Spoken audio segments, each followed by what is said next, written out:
I studied 100 tech companies and uncovered the 5 best places to sell for. You might be thinking, well, Matt, how did you narrow it down from 100 to 5? Let me show you. So these are the 4 points of criteria that drove my search and my research, my data points. First up is lead flow. Is the wind at your back as a salesperson? Are you getting inbound leads that are pushing you towards hitting quota? Or is the wind hitting you right in the face and all you're doing is working outbound leads, not getting enough at bats to hit quota? Of course, we're going to look at pay, salary, OTE. This means nothing without quota attainment. Tenure.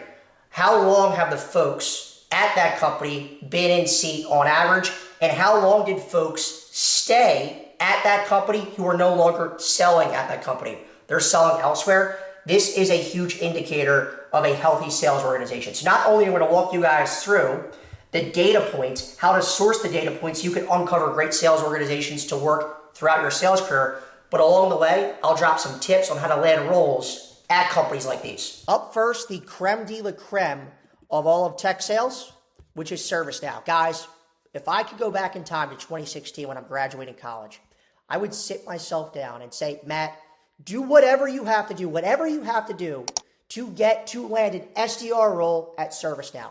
Because if you get into ServiceNow back in 2016, even today, it is the best place to sell for in all of tech. When you look at where ServiceNow ranks across other or against other public companies in RepView, it's number 7, just below Google. And when you look at the other 5 companies here, you probably haven't heard of these companies before. Maybe you have. Obviously, we've all heard of NVIDIA. But look at the amount of ratings and reviews. 27, 32, 20.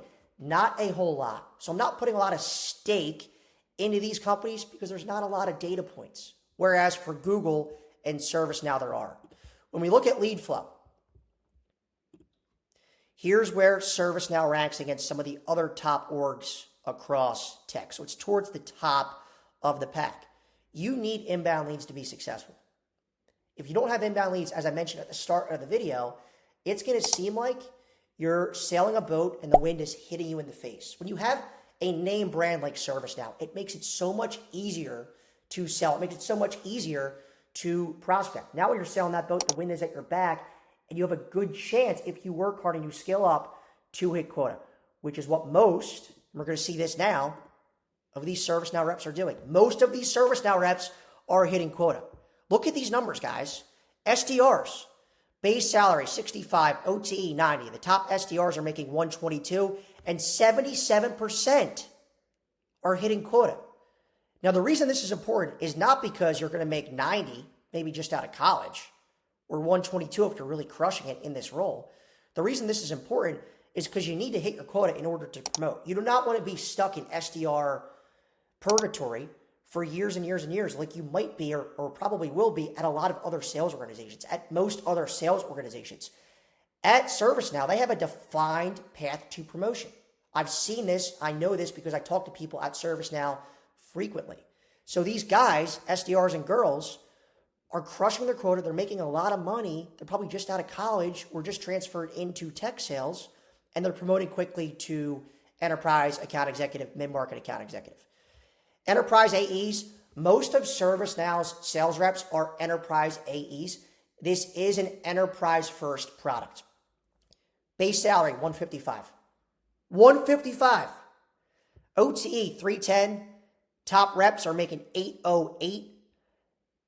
50%, just under 50% of ServiceNow reps are making at least $310,000.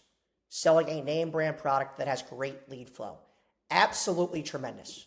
Absolutely tremendous. Average tenure.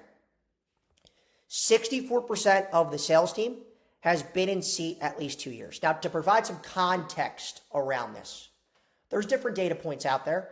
Some are saying that the average tenure in tech sales for an AE or SDR is 14 months. Others are saying 18 months.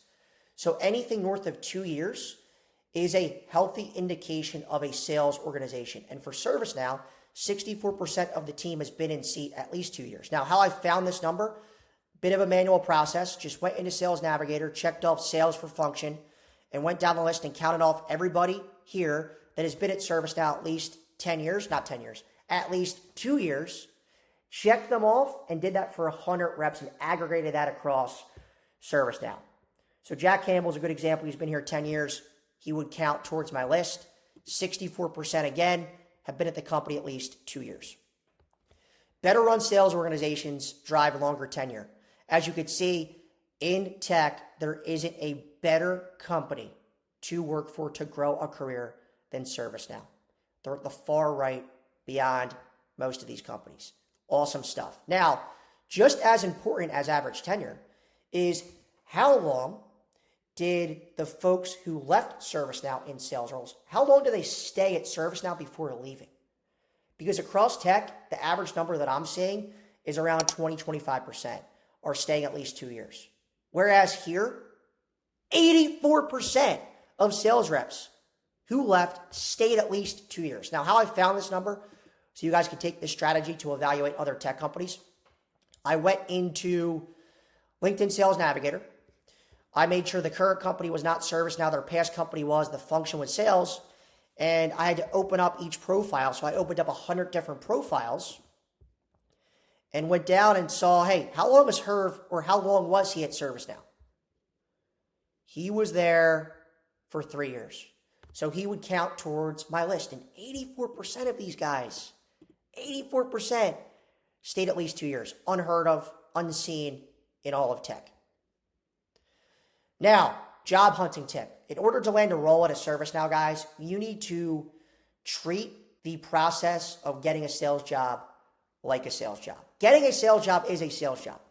And how I did it, so if you're new here, 2 months ago, my role at IBM moved to Austin, Texas. I live in Philadelphia. I'm never going to move or leave my family and friends in the Philadelphia area. I don't care how great the job is. So that put me in the job market. So I created this, what you're looking at here, the sales interview system to automate and organize my entire job search process. So it has a CRM, it has my to-do list, so I'm staying on top of my tasks.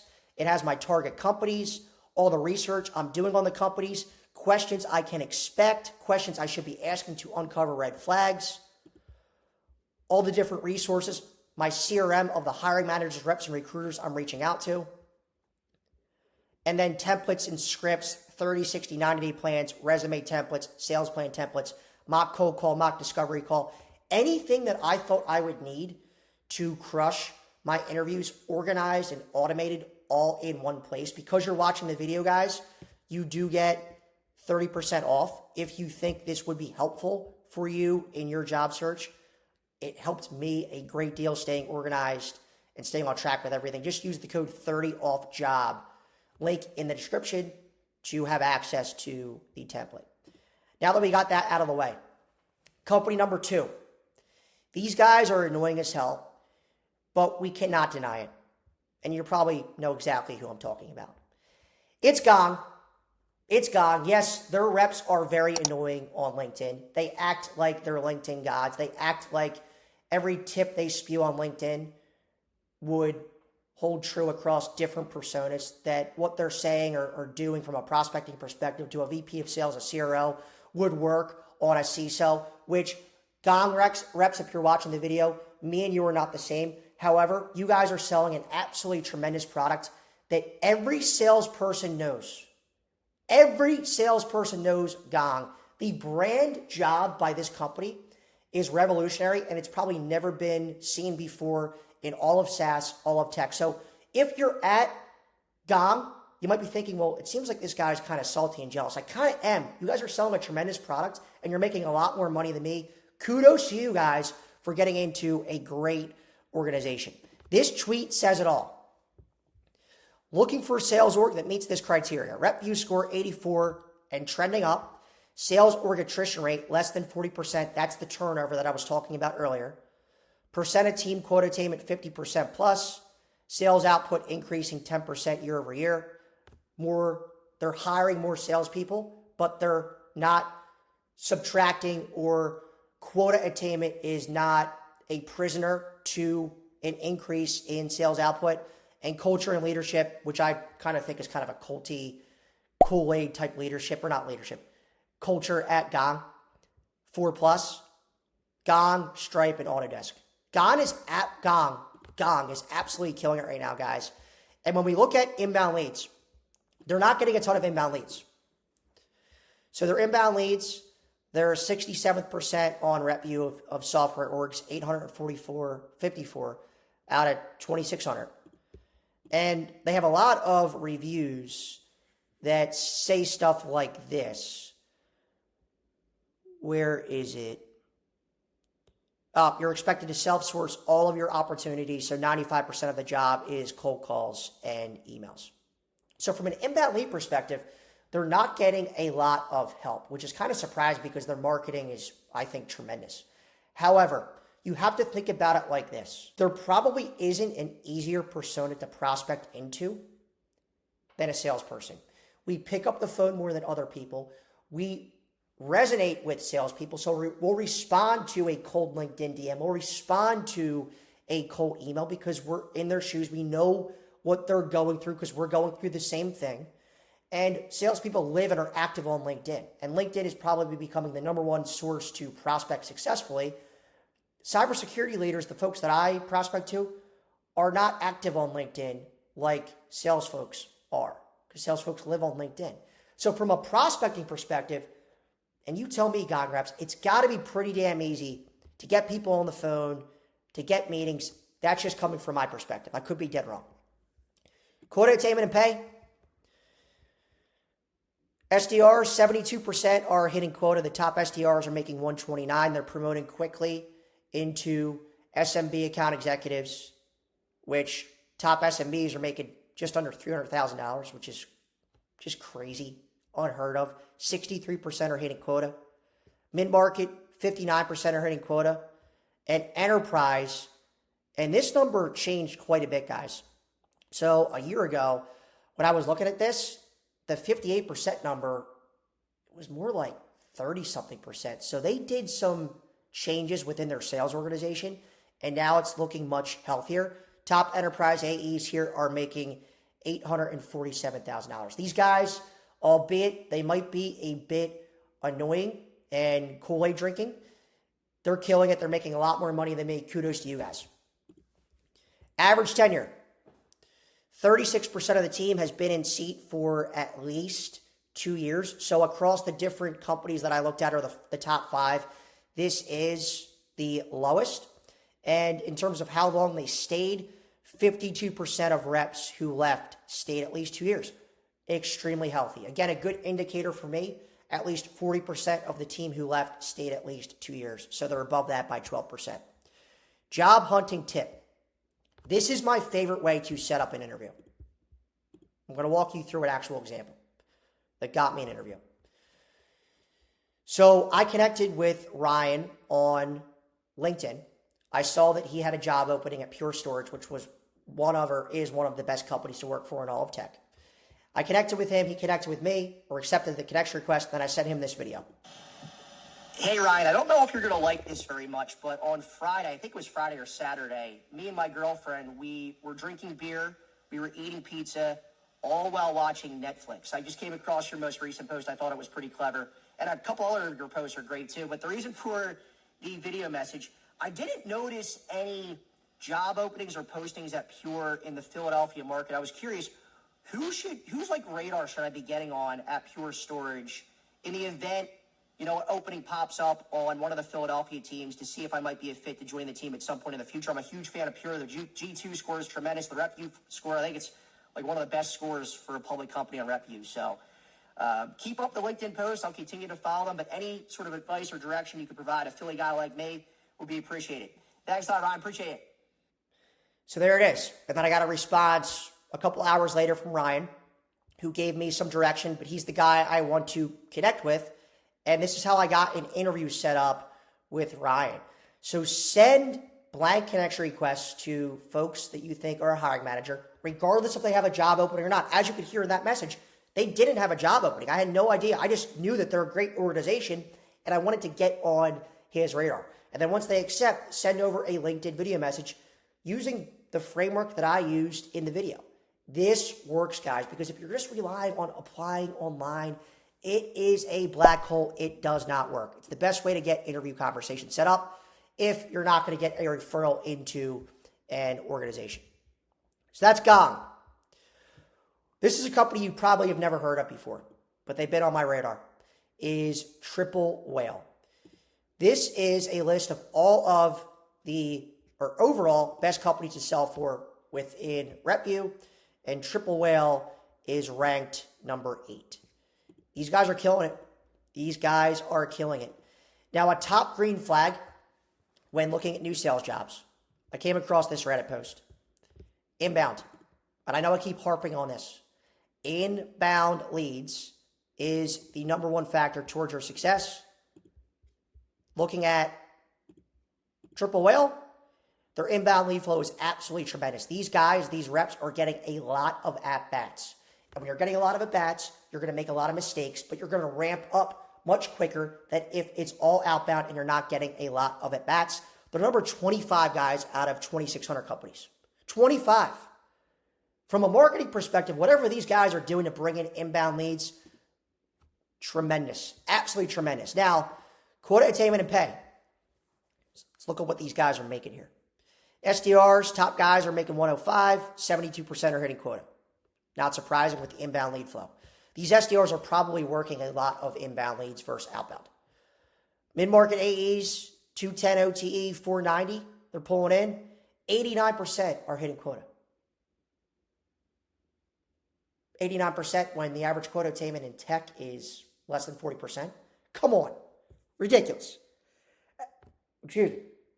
Absolutely ridiculous. Kudos to Triple Whale. Now, the reason, guys, I don't have average tenure and how long folks stayed who left is this is a startup. And they're newer. There's not a lot of data points around this, so it would kind of be irrelevant to do so. If I was starting out my career, I probably don't want to work at a Triple Whale. I want to work at like a ServiceNow, a Gong, a larger organization that has the infrastructure, the training in place. Hey, here's the playbook. Do these things to be successful. If you work at a Triple Whale, you might be wearing a lot of different hats. That's just my thought process. But Triple Whale, from a quota attainment, inbound lead perspective, they're doing absolutely tremendous work. Job hunting tip, steal this email template. It's not really a template. It's an example that a rep said. So whether it's after an interview or before an interview, send over, or to get an interview, send over an email, has a quick blurb about you, and then individual numbers, contributor numbers, showing that you have been successful in the past. And what I really like about this email here too, guys, is there is direct quotes from former bosses, former colleagues. You got to do things different to stand out, be unique. Again, everybody's applying online. It's really hard to get a tech sales job now. Something like this goes a long way because no one else does shit like this, guys. So send emails like this. Put together sales plans. I've talked about that numerous times in numerous videos. And there's a free sales plan template you could get, link in the description. But you have to do things that other people are not doing or are willing to do. Something like this goes a long way. Triple Whale. The blue screen comeback kids. Now, we all know who the blue screen guys are. It is CrowdStrike. Funny story about CrowdStrike. I was in an airport in California getting ready to take off to come back to Philadelphia when the blue screen CrowdStrike debacle took place. And my flight got delayed. I think it was like 5 or 6 times. So I was a little upset with CrowdStrike for a day or two. But CrowdStrike, I forgive you. You guys are doing absolutely amazing in the cybersecurity space. This is awesome, guys. Look at this. Sales professionals, their future outlook and expectation mapped against RepVue scores. Google and CrowdStrike are at the top of the list. And some of the other companies we have here that we've talked about are on here as well. But future outlook, like when you're in your seat, when you're selling, do you have a positive attitude about the product roadmap, about where things are going, about your future success at the organization? Or do you not, like Darktrace and Paychex? Big factor. And CrowdStrike is doing a tremendous job. Inbound leads, you might be thinking, well, this inbound lead number isn't all that great, 3.5. You have to look at this from an industry perspective. Inbound leads in cybersecurity are very hard to come by.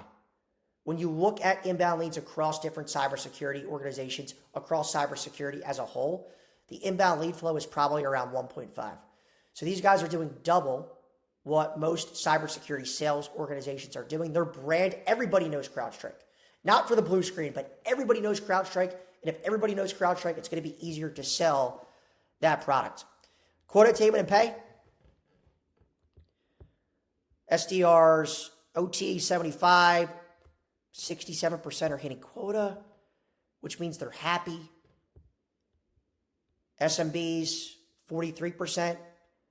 Mid-market, 48%. Enterprise, 37%. Enterprise has some work to do, but in cybersecurity, this is better than the average. Cybersecurity, from a quota attainment perspective, guys, the last couple of years has taken the biggest hit. It's the hardest sell right now to sell cybersecurity.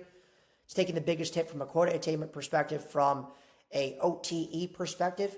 But if you're at the right organization, you're going to be making, and you're crushing it, you're probably going to be making well north of 500. I know guys that are making well north of $1 million. Cybersecurity, the propensity to make money, or the propensity to make $1 million, is much higher than any other industry. It's just harder to sell right now given the economy and the environment. But these guys are making a whole lot of money in comparison to most other, or every other cybersecurity org. Now, there is something to monitor here. This is a list of a lot of the top cybersecurity companies. Their percent of team quota hitting in the first half of 2024 versus the first half of 2025. As you can see, the first half of 2024, 60% of reps were hitting quota. It's down to 48, which is a decrease or decline in 20% year over year. So this is something to monitor. It is something to think about. However, 48%, it's still well above the industry average, and it's well above what most of these cybersecurity companies are pulling in today. Job hunting tip.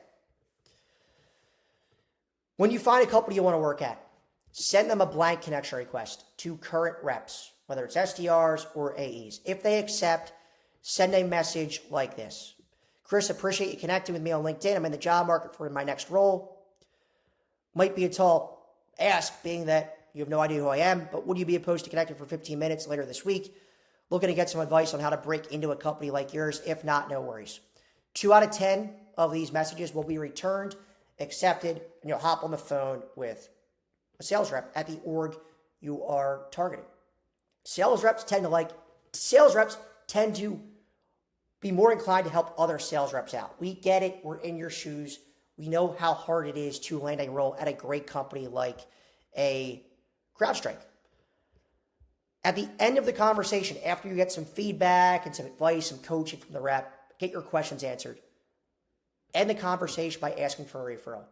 Chris, listen, this might be a bit of an ask here, being that, we met 15, 20 minutes ago, but I noticed a job opening for an SDR role on your team, and it looks like your manager is heading up this job opening. Would you be opposed to throwing my name in the hat as a referral and see if I could get a conversation set up in an interview?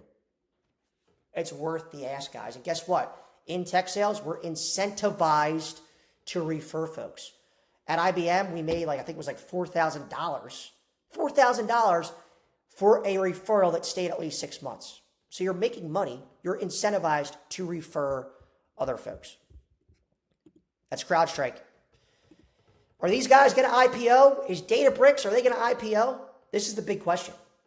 And it's not looking like they're going to IPO this year, probably in 2026.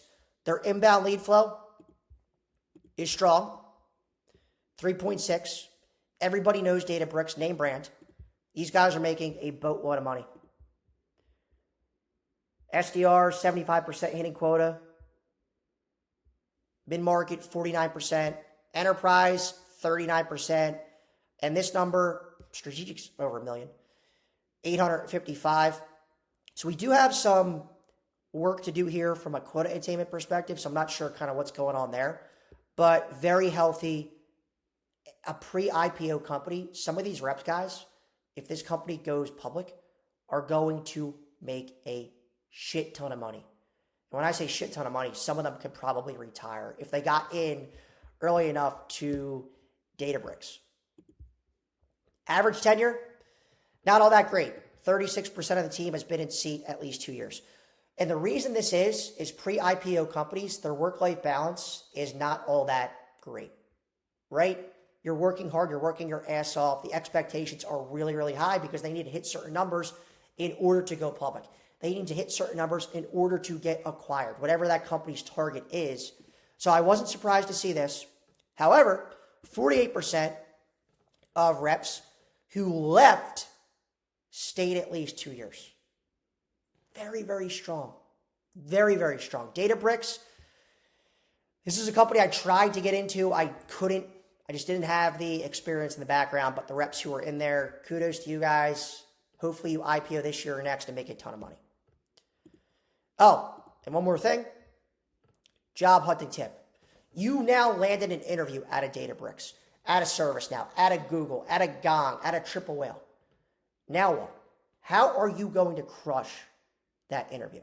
How are you going to crush that interview and the interview process, because now it's way more than an interview. It's like 5-7 steps, which is completely ridiculous, is you're going to watch this video here and implement all of these tips. I think it's going to get you there.